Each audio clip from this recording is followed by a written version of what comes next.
July 3rd, Daily Devotional, Lift 'em Up by Ellen G. White. The Deliverer, a Humble Shepherd.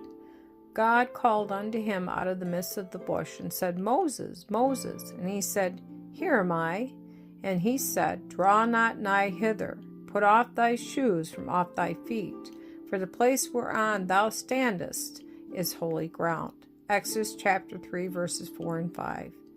The time for Israel's deliverance had come. But God's purpose was to be accomplished in a manner to pour contempt on human pride. The deliverer was to go forth as a humble shepherd, with only a rod in his hand, but God would make that rod the symbol of his power. Leading his flocks one day near Horeb, the mountain of God, Moses saw a bush in flames. A voice from out of the flame called him by name. With trembling lips he answered, Here am I. He was warned not to reproach irreverently. Genesis chapter 3, verse 4. Humility and reverence should characterize the deportment of all who come into the presence of God. In the name of Jesus, we may come before him with confidence, but we must not approach him with the boldness of presumption, as though he were on a level with ourselves. There are those who address the great and all-powerful and holy God, who dwelleth in light unapproachable, as they would address an equal or even an inferior. There are those who conduct themselves in his house as they would not presume to do in the audience chamber of an earthly ruler. These should remember that they are in his sight, whom seraphim adore, before whom angels veil their faces. God is greatly to be reverenced. All who truly realize his presence will bow in humility before him.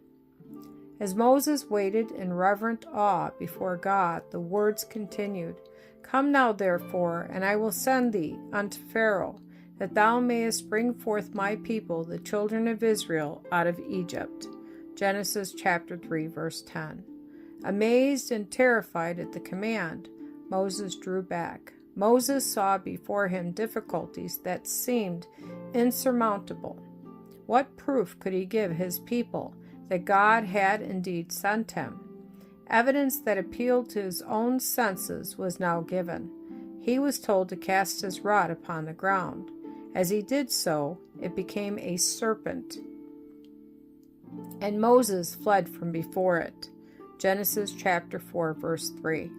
He was commanded to seize it, and in his hand it became a rod. The Lord assured Moses that his own people, as well as Pharaoh, should be convinced that one mightier than the king of Egypt was manifest among them. God blessed his ready obedience, and he became eloquent, hopeful, self-possessed, and well fitted for the greatest work ever given to man.